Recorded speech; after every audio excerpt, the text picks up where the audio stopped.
So as you just saw, I went out into the field there and retrieved this mower. I have a job to do for my neighbor who is paying me to mow his field every year. So last time this was hooked up to this tractor is when I parked it last year about the same time when I mowed his field. So because it's been sitting for so long, there's some maintenance I need to do to it before I just hook up to it and start going. As I'm sure you saw, it wasn't the prettiest hookup. You've got the tail wheel dragging on the ground and it was off to one side and it didn't look very good. That's because where I parked it, it wasn't very even, and I just needed to snatch it out of there, bring it up here to the concrete where I can do some maintenance on it. Mostly is a slip clutch. And check the oil in the gearbox, grease it, check the blades, make sure they're not bent or missing. I'm not going to worry about sharpening them this time. Then I'm going to center it up on the tractor, make sure that it's in the right spot, and level it, and then go to work. So first thing we need to do is get it hooked up better. The side-to-side pins here on the 3-point are fine. The top link is way long. This is a King Cutter 6-foot brush hog. It's not the most expensive one they make, or that you can buy, but it's got this flex doohickey thing on it, and it's windy again. Every time I film, the wind kicks up. Anyway, it's like the end of June too, so it's hot out here. So anyway, so I need to adjust this, and I'll do that with the leveling. This little flex thing works on these weird linkages down here. I'm not totally in love with the idea of this system, but it's a cheap brush hog, so I'm not too worried about it. So anyway, I'm gonna get to work here, and I'll try to explain as I'm going along what I'm doing. I'm just gonna shorten the shaft up a little bit first.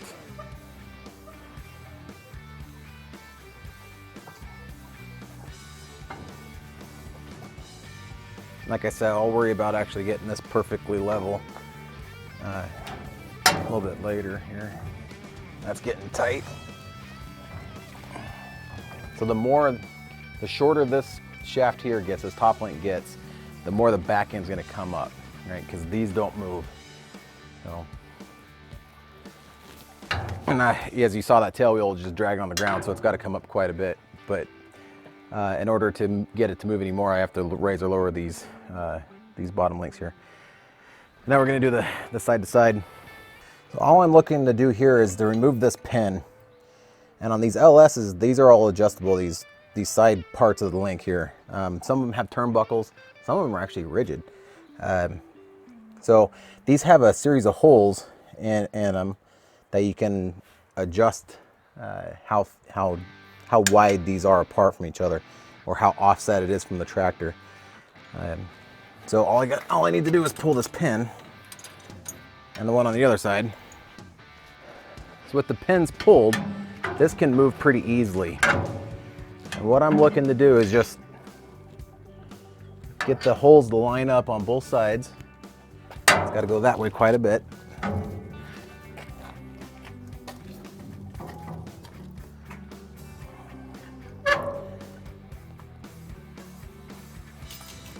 Pull back just a little bit. It looks like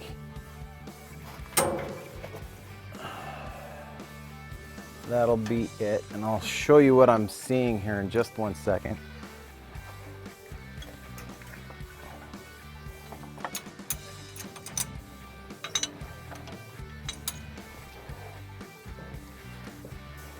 So these are the holes I was talking about.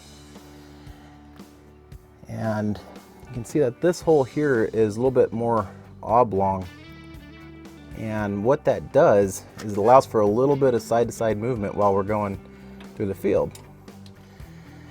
And so over here, I have one hole outside of the steel. So I got one here outside of this part here, and I'm into this third hole on this part inside there. So all I need to do is stick that in. I turn my pins around just like that. That way if something comes up off the tire, it doesn't kick this and loosen it and make the pin disappear. That's why I have a different pin over there. You'll notice while I hooked up to it, PTO shaft's not all the way on. That's because I'm about to take it off. But for just pulling it out of the forest there, I just slipped it on a little bit and got it out of there. So right now I got to unhook it. So let's get that done. So you might be asking yourself, why do we need to pull the PTO shaft? Why not just throw it, you know, the rest of the way on there and get going? Well, the answer is I need to grease these yokes, these PTO shafts. The best way to do that is with it disconnected so I can spin it around and get to the right spot to be able to grease it. And while it's disconnected, I'm going to take a peek underneath the deck and see if I can inspect those blades. It's easier to do that without the PTO shaft connected. So being that the tractor's off, if you notice when I was hooking up to the implement here, that the PTO shaft or the tractor was completely shut down. Even though I am by myself out in the forest, there's nobody else around me, nobody's in the cab going to be pushing buttons or turning the PTO shaft on while I'm working on it. You never know. And that was beat into me since I was a little kid working around PTO shafts, is it's just always safer just to shut off the tractor. So I don't have the shroud around the tractor anymore. I usually take these plastic things off of here to make life easier for me to hook and unhook. But when I am hooking and unhooking, I have my hands physically on the shaft itself, the engine is shut off. There's no way this can spin hooked up to the tractor with the tractor off. So a friend of mine here about 3-4 months ago was messing with a pump, a PTO pump, and he left it running, left PTO engaged, got off the tractor like 1,000,000 times he's done in the past, and he ended up losing the end of his finger. I'll post a picture of that here.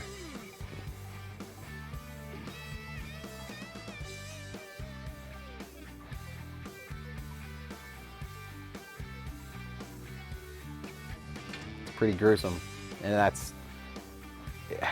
it happens so fast, and people get wrapped up around these things all the time. That's why they're so safety conscious about them.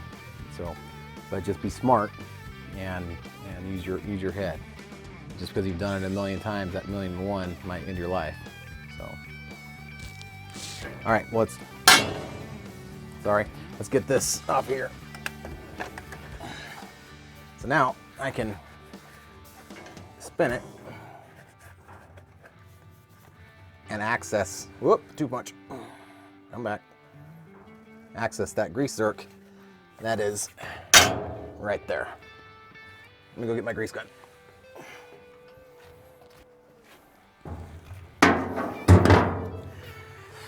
Got me a tub of towels. While I'm working on this here, let me talk about how often I grease these, since that was a question that's come up on the forums. How often do you grease your implements? And my answer is, if it's an implement, it gets greased daily. No matter if I use it for 15 minutes or 14 hours, it gets greased every day. And the reason why is I just grease these until grease comes out. So it might take a couple of squirts. It might take no squirts. I mean, just like a little bit of pressure on the handle.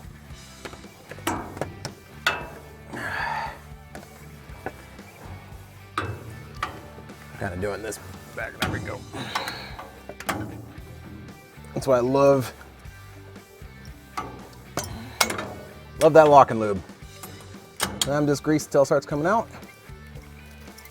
All right, probably heard that. Lever flop. take a look at this back one. So every PTO shaft I have ever seen has 2 yokes. And these yokes, you've never rebuilt one before, kind of the pain in the butt. You got little pins and stuff in there. And greasing them makes them last longer.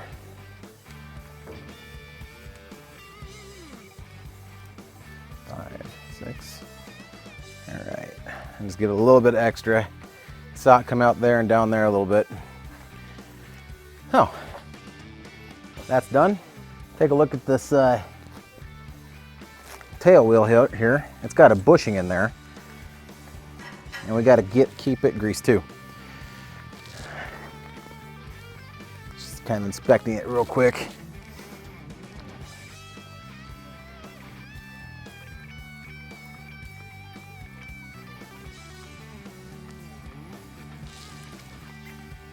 I see it lifting up this big washer, which tells me there's plenty of grease in there. All right, well, that's it for the greasing. Really, that's all there is to it for these brush mowers. PTO shaft's got 2 grease zerks and the tail wheel's got 1. So now I'm looking at hooking it back up. Tractor again is still off. I see that there's some kind of grease and dirt on here on this PTO shaft. And I looked at the inside splines here, and it's not too horribly dirty. If that was covered in a lot of dirt and mud and grime and stuff, you'd want to really clean it off. Again, use tub towel and clean it up pretty good. But that's not too bad. So we're just going to go ahead and try and slide this on here.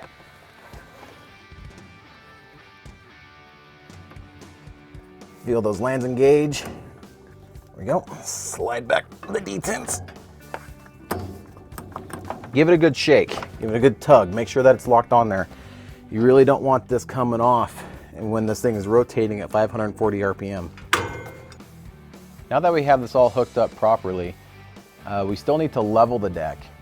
But before we do that, I need to raise it up and check the blades underneath.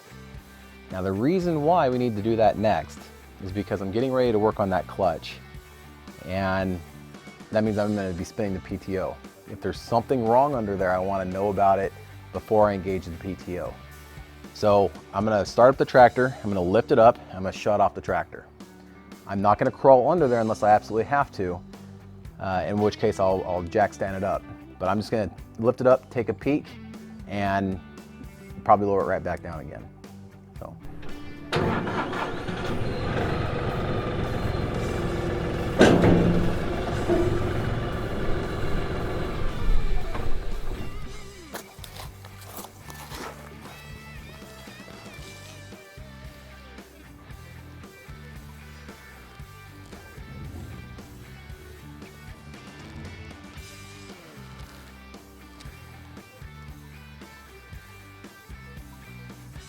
There's some,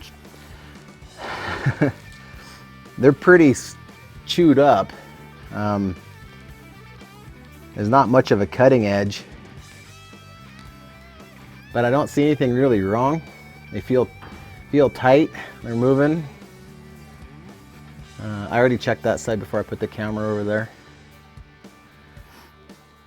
But there's there's a little bit of a chunk missing there. I'm not really seeing too much of a concern here. I mean, some places in Europe, they actually take the blades off and bolt on chains. So it doesn't have to be super sharp. We're just brush hogging weeds down. So it should work just fine. I'm not seeing any major issues. I'm not seeing any issues at all down here other than these blades. Probably could use a machining, but not for this job. Maybe next year.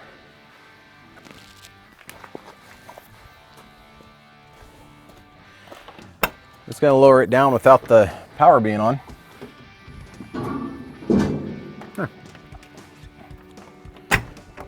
Just like that. Very next thing to do before I forget, before this PTO shaft spins, we need to check the gear oil. Most gearboxes like this one, they'll have a fill port and a check port. So when you're filling, it's completely empty. you pull this plug out, you put 90 weight gear oil into this one until it starts to leak out of here, just at the bottom of the threads. Put this one back in, close up your top, and you're good. To check it, all we need to do is pull this drain plug out, or this check plug out.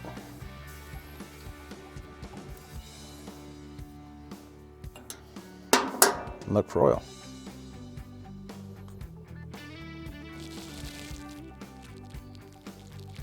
I'm gonna put a little oil in it. It is kind of sloped towards the tractor a little bit, but this is probably gonna be how it's mowing. And I really don't want, I have no idea how much oil is actually in here. I'm sure it's really close, but I'm just gonna be safe.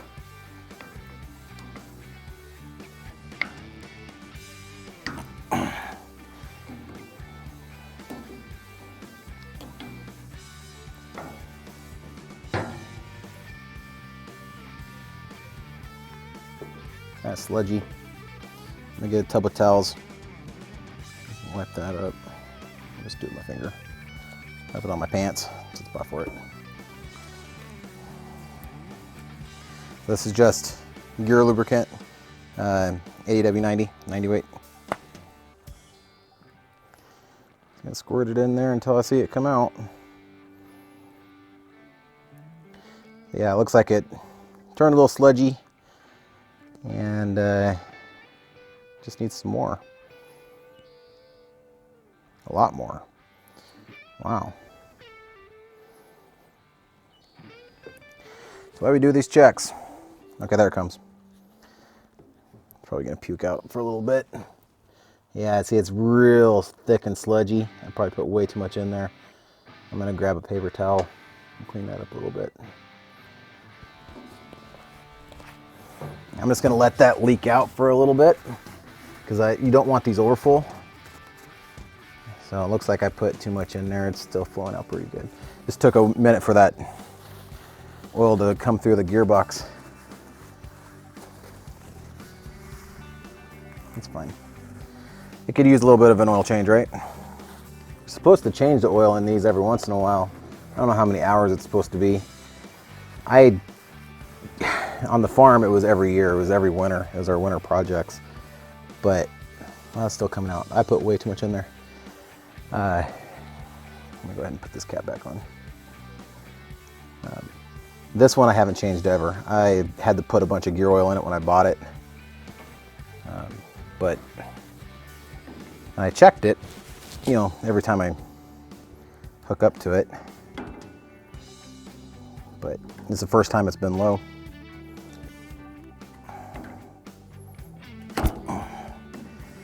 Supposed to use a socket on these.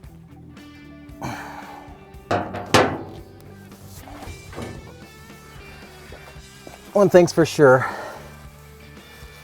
I will never neglect to show you my mistakes. So hopefully you don't repeat my mistakes. But you probably will. I mean, it is what it is. It's not horrible. All right, we're barely coming out now, which tells me that it's probably at the very bottom. Let's go ahead and put that plug it back in. There.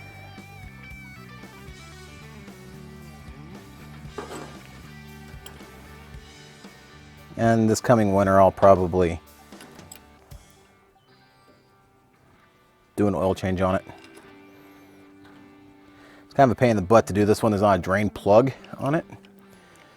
You have to remove the blades,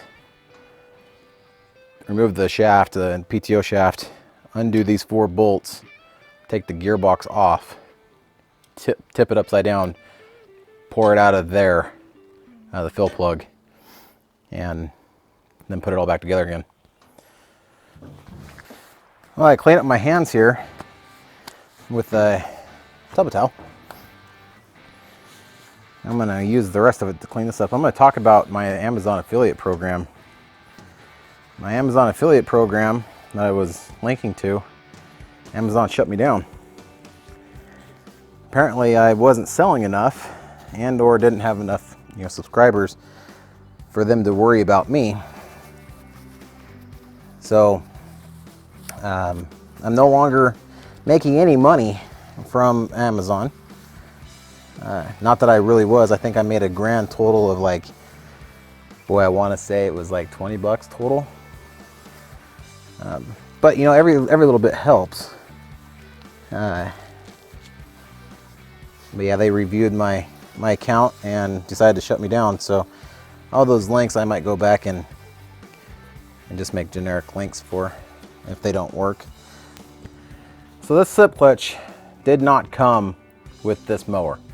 This is an Amazon product. And the way this works is inside here there are some discs.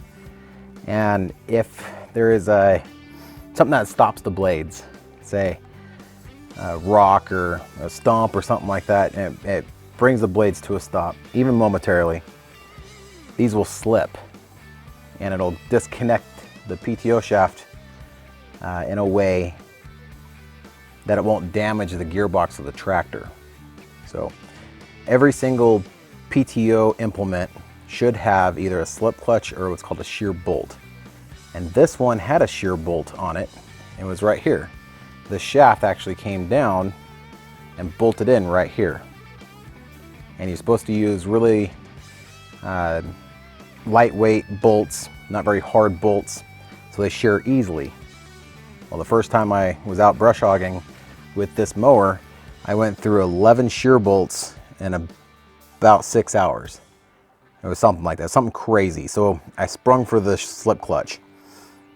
However, when these sit outside, especially for a long period of time, moisture can get in between these plates and cause some rusting, some rust welding. So we have to do what's called burn the plates. And we're going to slip this clutch intentionally. To do that, we have to loosen these up.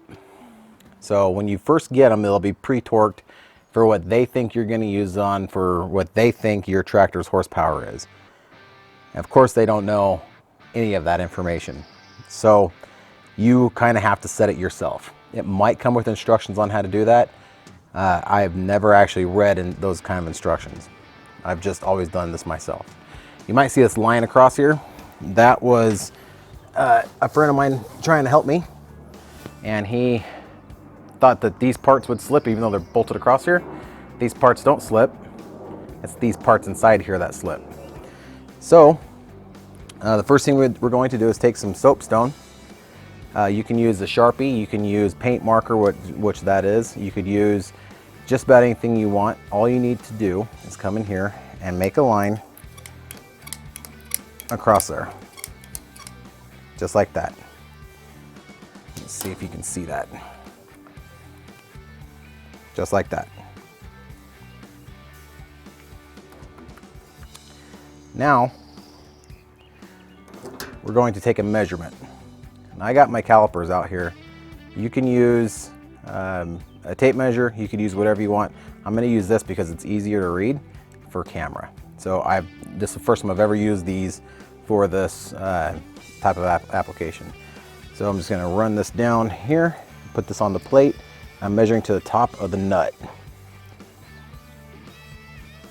Right there. That's 1.617. I'm going to take that number,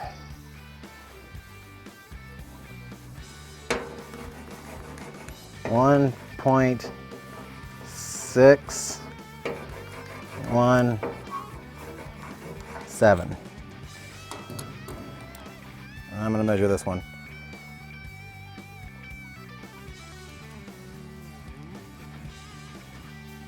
What if I was pulling on the right thing here? 157.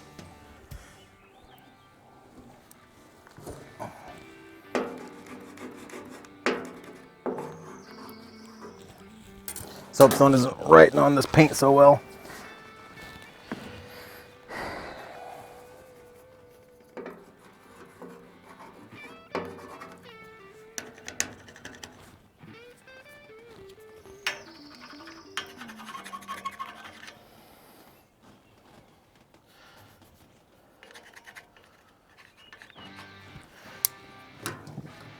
Okay, the reason why I want to write it down is so you don't forget it. Right? You can do it on a piece of pad or whatever.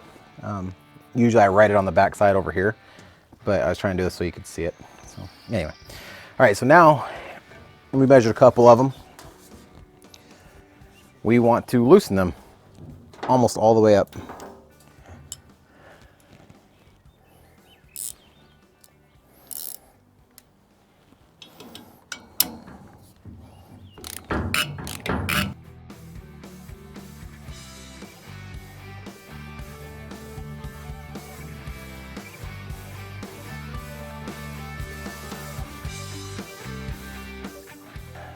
So now with the slip clutch all the way loose, we're going to raise it up a little bit so those blades don't impact wind.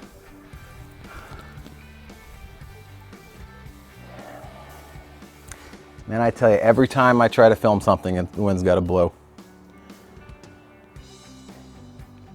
So we're going to raise it up so the blades don't impact the ground. Holy crap.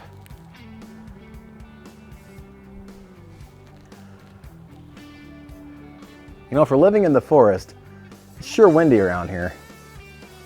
All right, so we're going to raise it up so the blades don't impact the ground, because we're going to turn the PTO on and rev it up full speed. So let's do that.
Now we look to see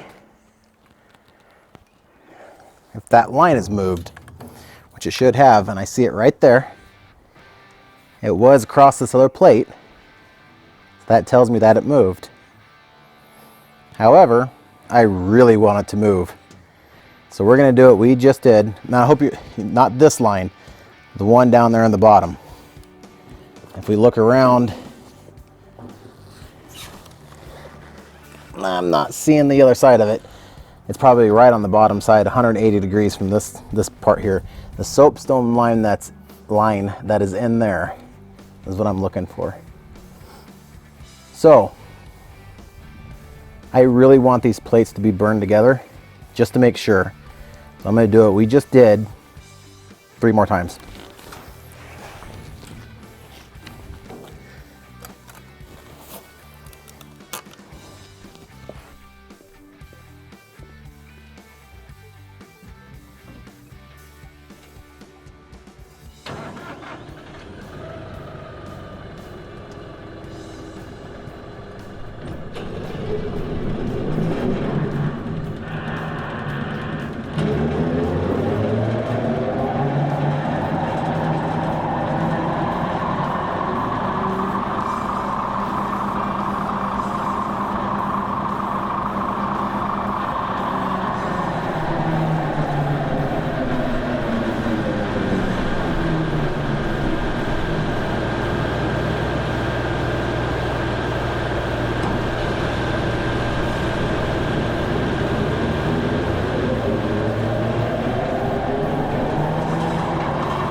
So what you just saw me do, I engage the PTO at an idle, which is something I normally always do, especially when I'm out operating the implement.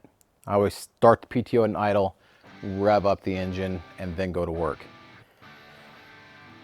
So I did that the first time, I did that the second time, and then at the end of the second time, I just shut off the PTO and I left the engine RPMs up.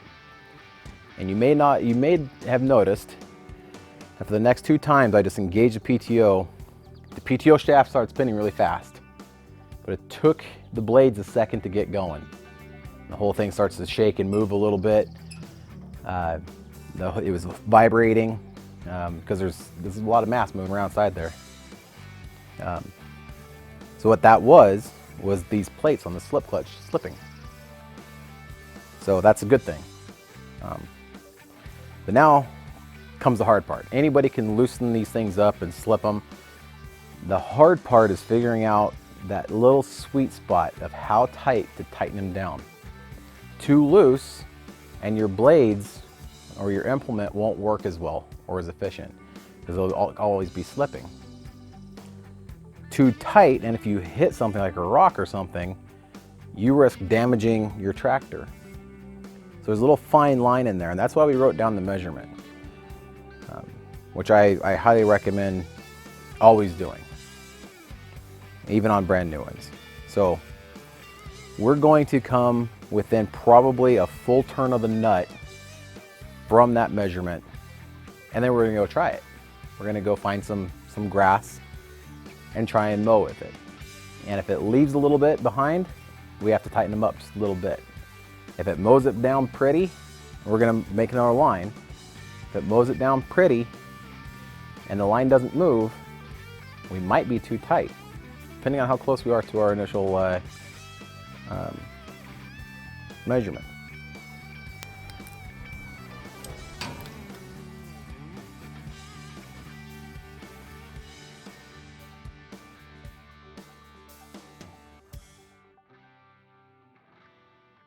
Some people say you should do these like crossways, so you tighten them down evenly. I never have. I've never had a problem with that. 1.7. But you do want them to be the same length. 0.718. You don't have to be extremely scientific with it, but you do need to be consistent. You don't want one side of the clutch tighter than the other. When I was taught how to do this myself, I never took measurements. I was taught never to take measurements. I was taught to 1.69. I was taught to count how many threads were sticking off the end of the bolt. So, and that's how I did it for many, many years. We're just counting threads.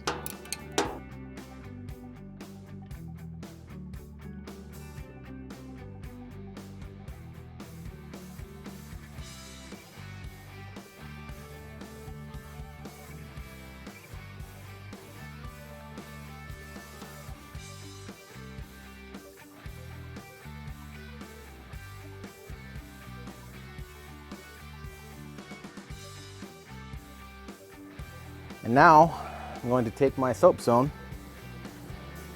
I'm gonna make sure I got some marking on there and go across both plates and go mow.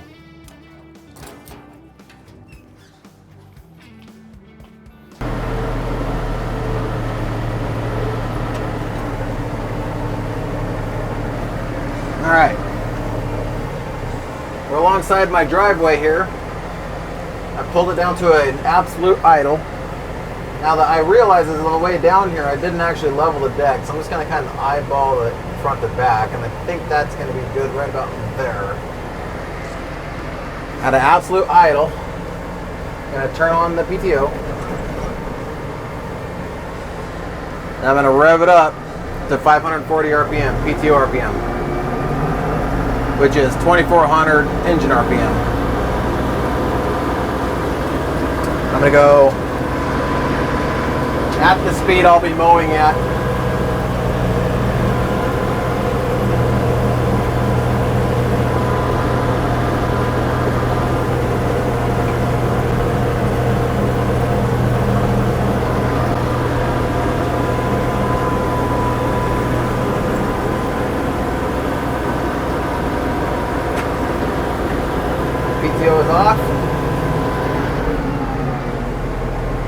slowing the engine down.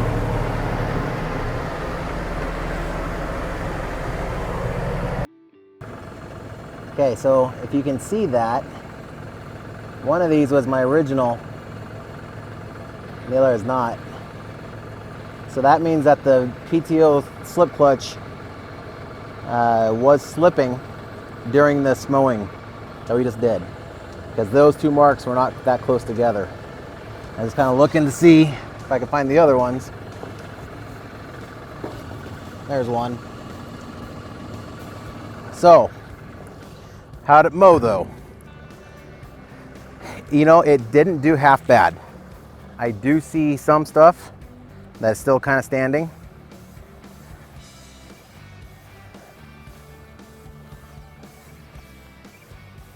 But it's not horrible. So I think if we give that slip clutch just a little bit snugger turn, we'll be good.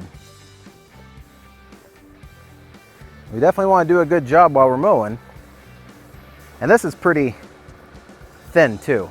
Where we're going to be at later today and tomorrow probably,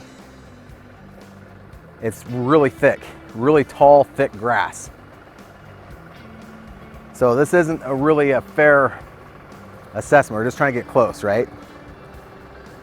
So I think if we tighten that down back to our original settings, which is probably going to be about another half a turn or so, maybe a little more, 3/4 of a turn on each one of those,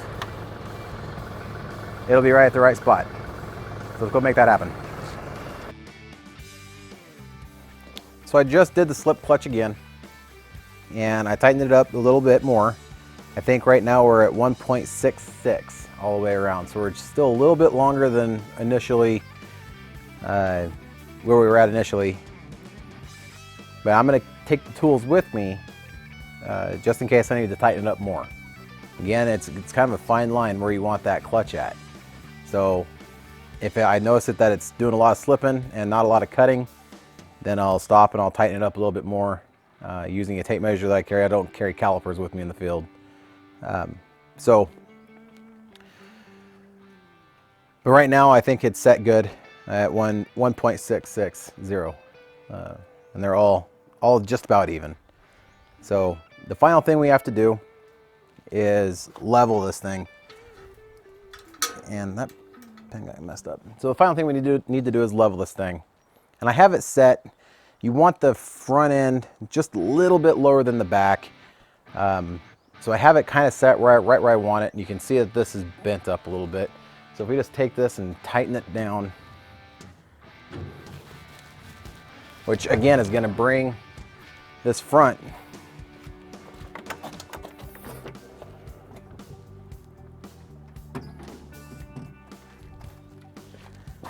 probably a little too much. That's okay. It's going to bring the front down more and the back up more, right?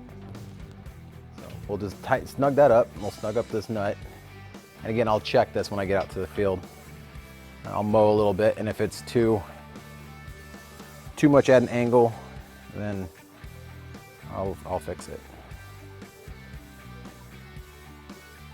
Need to clean these threads. This is kind of tight. There we go.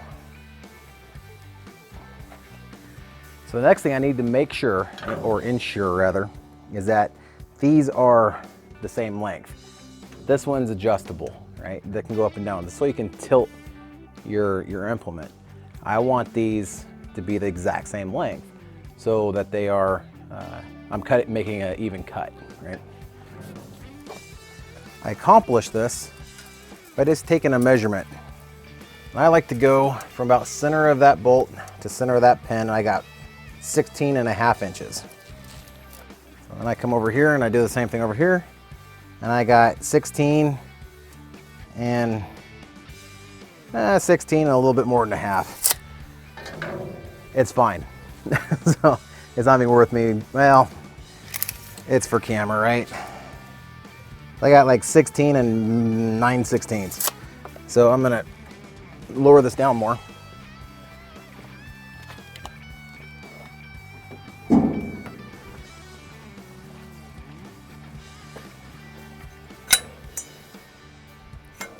See, I want to tighten it just a little bit. See what that did for us. 16 and a half. So I got like a quarter turn on that, and that's where it's at. So at this point, the tractor's been fueled and greased. The brush hog has been greased, the oil checked, the blades checked, the slip clutch burned in and readjusted. It's been leveled. I think it's time to go get something cold to drink, get a couple of things for the cab, and head to the field. I just got off the phone with my neighbor. It's kind of late in the afternoon. It's about 4 o'clock or so. So I'll probably run into nighttime.